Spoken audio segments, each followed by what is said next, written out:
Good afternoon, everyone. For Telesur, I'm Cody Weddle in Caracas, Venezuela. Relatives of the missing 43 Ayotzinapa students in Mexico have reacted angrily to the Attorney General's announcement that the case will be closed. The relatives gave a press conference in response to the government's statement concluding that all the students were killed. Family members denounced the government's decision to end the investigation and are vowing to keep up the pressure on the authorities until their loved ones are found alive.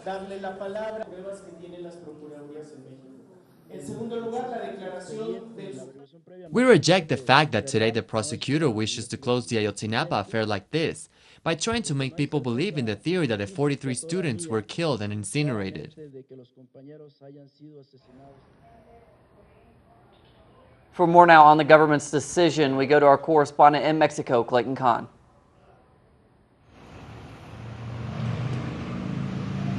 Late last evening, the families of the 43 disappeared Ayotzinapa students and their supporters held a press conference to respond to declarations made by Mexico's Attorney General Jesus Murillo Caram earlier in the day that essentially said that the students were executed by the organized crime group Guerreros Unidos. Now, the Attorney General declared that there is, quote, legal certainty that the students were murdered on the night of September 26. However, the families and supporters denounced the declarations, calling them an attempt to close the case and end the investigation. Now, according to the legal representatives of the families, the investigation has been riddled with irregularities and that most of it is based on witness and confession testimony, lacking sufficient physical and scientific evidence. The families also denounced that the fact that the authorities made the announcement before informing them first, as well as publicizing information that was not made available to them prior to the Attorney General's conference. They said that this broke the signed agreement between the President's office and the families. They said that they are going to move to other international institutions to get more legal support and for more independent actors in the investigation, because in the end, they do not trust the authorities' declarations or investigation. This is Clayton Kahn reporting for Telesur here in Mexico City. And thanks to Clayton. The fourth summit of the Community of Latin American and Caribbean States is underway in Costa Rica. Venezuela's President Nicolás Maduro is one of 33 heads of state and government who have arrived in the capital, San Jose, for the CELAC summit. At the top of the agenda, reducing poverty and strengthening integration. Social movements from around Latin America are meeting in parallel and will deliver their proposals to the leaders attending the official meeting.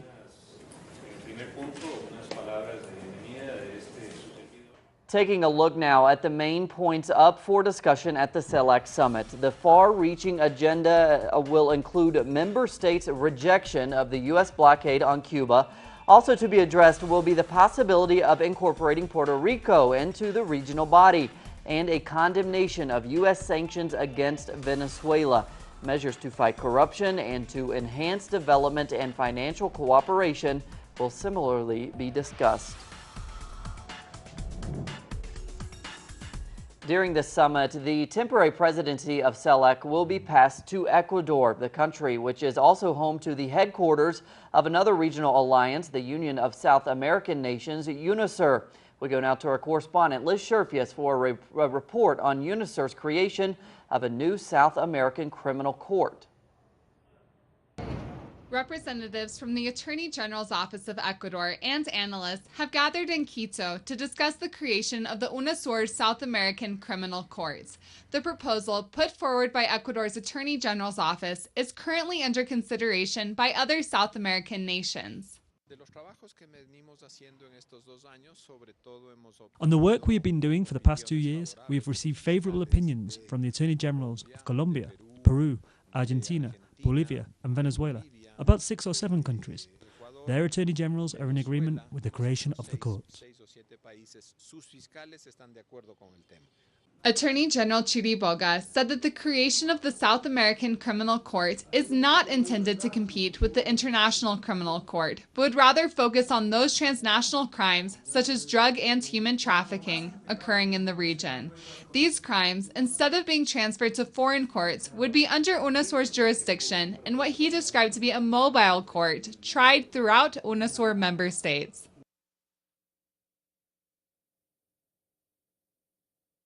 States should conserve their jurisdictional sovereignty, and they should try to collaborate in the prosecution of crimes. There should be a connection of this kind for investigating criminal intelligence on the international level. So what there should be is absolute connectivity, and there should be international cooperation.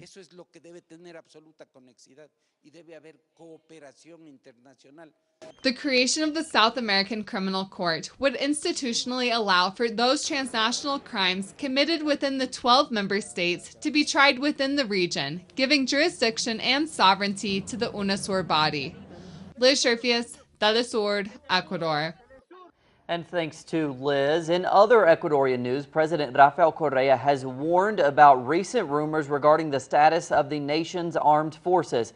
Now, according to Correa, the rumors could lead to a similar situation to the coup attempt, which took place in September of 2010. The government is proposing several reforms which would specify the role of the armed forces in Ecuadorian society. The moves have been criticized by the country's conservative opposition. And to neighboring Colombia, the FARC guerrilla army has criticized the Colombian government for its recent acquisition of 32 armored tanks bought from a Canadian weapons manufacturer. The FARC claims the measure violates the bilateral ceasefire that they are negotiating and that it represents a threat to the two-year-old peace process. Death threats against Colombian journalists writing on the country's peace process have increased this month. Our correspondent Natalia Margarita brings us more from Bogotá. Omar Vera is the chief editor of El Turbión, a digital newspaper that for 8 years have been reporting on the struggles of Colombia's social movements. Its 9 journalists work from their homes, but Omar has refused to be interviewed at home owing to fears that those threatening him may find out where he lives. We are absolutely sure that the recent threats have to do with silencing independent voices that are reporting on social movements and that are showing solidarity with a network of organizations currently struggling in support of the nation's peace process. They are attempting to cover up some social issues and human rights violations, as well as the economic interests behind those violations. Omar's friend and colleague Elkin agreed to be filmed in the studios of his radio station Contagio, which, like El Turbión, is among the 12 media outlets targeted by Águilas Negras, a paramilitary group which Colombia's Ministry of Interior, Juan Fernando Cristo, has recently denied existed. It is necessary to investigate who is behind these threats. Some have said the Águilas Negras paramilitaries do not exist. Then who's behind the threats? Is it the military? Is it the state intelligence? To know who's behind the threats would be the only real guarantee of our security. Freedom of speech and human rights must be guaranteed. For Reporters Without Borders representative in Colombia, Fabiola León, the situation is worrying as in less than a month, 5 written threats have been delivered targeting 150 people, who include not only journalists but also social activists and land restitution leaders.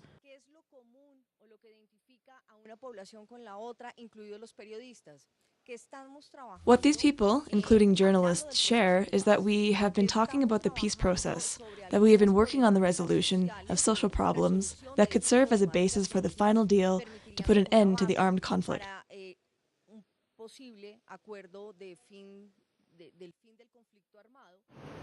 All the journalists have agreed that the very first step to guarantee the security of those under threats is to identify who exactly is behind increasing intimidations, something that social leaders, activists, and journalists themselves have already demanded from the Colombian authorities. From Bogotá, Natalia Margarita, Telesur. And thanks to Natalia. South now to Argentina, where the Argentinian government continues to seek justice regarding the death of attorney Alberto Nisman. President Cristina Fernandez met with victims of the AMIA bombing case, the case being investigated by Nisman before his death, and reassured them her commitment with bringing those responsible to justice. The AMIA Jewish Center was struck by a car bomb attack in 1994, and the investigation has been ongoing since. For more now from Argentina, we go to our correspondent there, Leonel Poblete.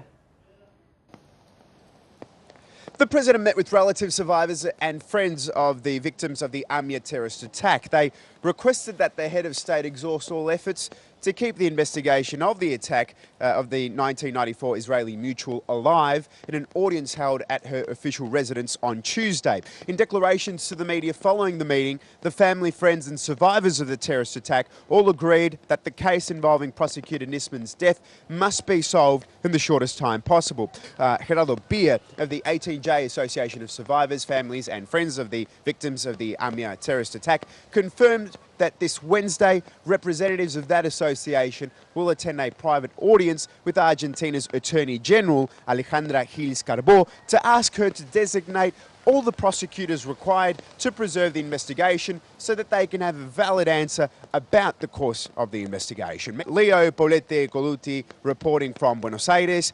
Back to you in Caracas. Thanks to Leo. Moving on now. Peace talks to resolve Syria's civil war continue in Moscow, Russia. That's where over 30 opposition leaders are meeting Syrian authorities to discuss a peaceful resolution to the country's internal conflict. UN Syria envoy Staffan Mistura will also attend the event. The talks will end Thursday when President Bashar al-Assad plans to host a press conference. Hezbollah has responded to Israeli attacks by launching an attack against Israeli troops in the Lebanese Sheba region. The attack killed 15 Israeli soldiers. The Israelis counterattacked, killing one person, a UN peacekeeping soldier. For more now on the rising tensions between Syria, Lebanon, and Israel, we go to our correspondent in Damascus, Nashwan Abdullah. On Wednesday, the Lebanese resistance of Hezbollah announced in statement number 1 that Al-Qunaytara Martyrs group of the resistance has targeted an Israeli military convoy at 11:25 a.m. in occupied Sheba farms with rocket missiles, which led to the destruction of most of the Israeli vehicles and the kill of many Israeli officers and soldiers. According to an official, a Spanish uniformed soldier was killed due to the Israeli bombing over Sheba farms. Early Wednesday morning, Israeli warplanes have launched attacks against the Syrian army in Al-Qunaytara province in south of Syria. The Syrian army returned fire and confirmed that there were no losses inflicted by the Israeli attacks. According to a source, the assault targeted the artillery battalion near the 90th Brigade of the Syrian army. Late on Tuesday, sirens went off in the northern Israeli settlements after 2 missiles fell on the Israeli-occupied Golan Heights. Israeli artillery fired more than 20 shells over the Syrian side of the Golan Heights in response.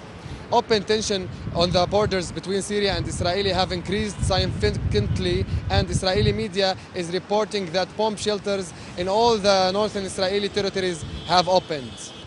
Nashwan Abdullah, Telesur, Damascus, Syria. Thanks to Nashwan. The new left-wing government in Greece has suspended a series of privatizations imposed by the European Union and the IMF.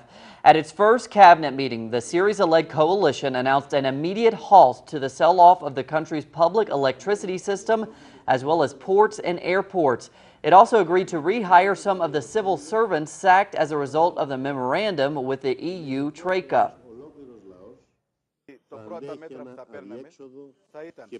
We didn't come here to take over institutions and to enjoy the trappings of power.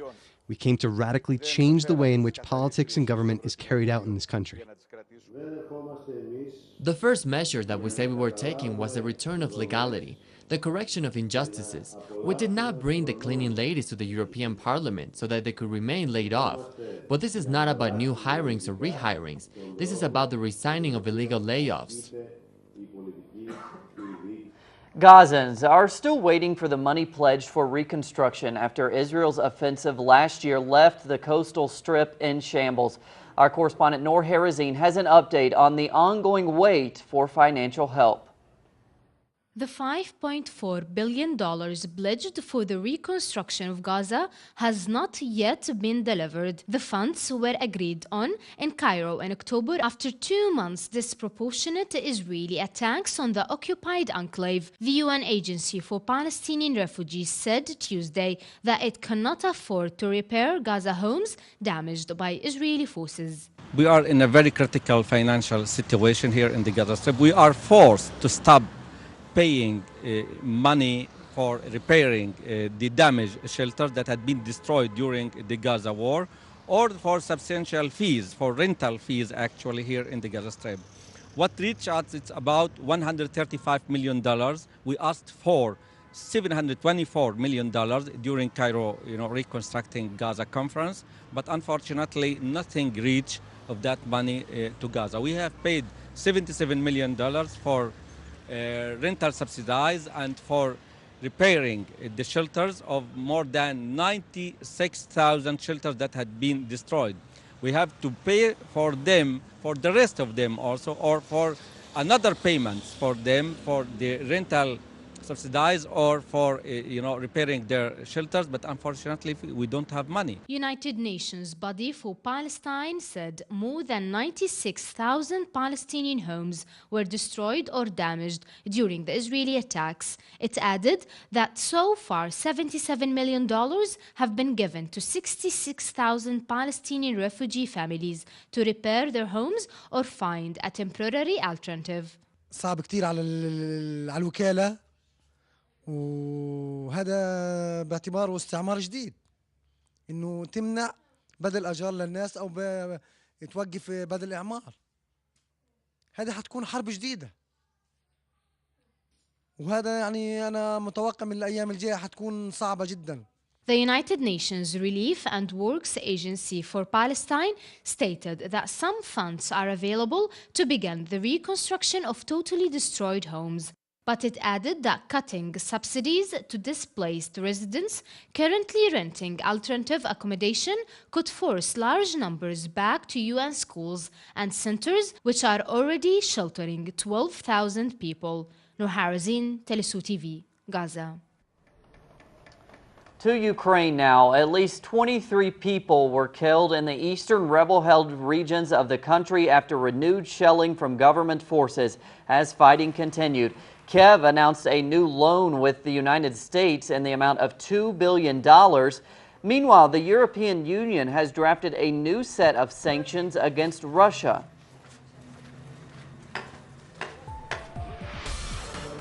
And in cultural news, a unique art collection has arrived to Brazil. The works of Russian painter Valery Kandinsky will be displayed in Rio de Janeiro. It is the first time the rare collection is exhibited in Latin America. It is also the largest Kandinsky exhibition to ever be displayed in the region. The works on display date back to the mid-1920s. The leading nominations for the French César Movie Awards have been announced, with the film Saint Laurel leading the race for Best Movie. Now, it's based on the life of fashion designer Yves Saint Laurent. Also in condition, the film Timbuktu, based on life under a jihadist regime in Mali. More on those stories and others at our website. Check it out, telesurtv.net/English. For Telesur English, I'm Cody Weddle. Have a great Wednesday.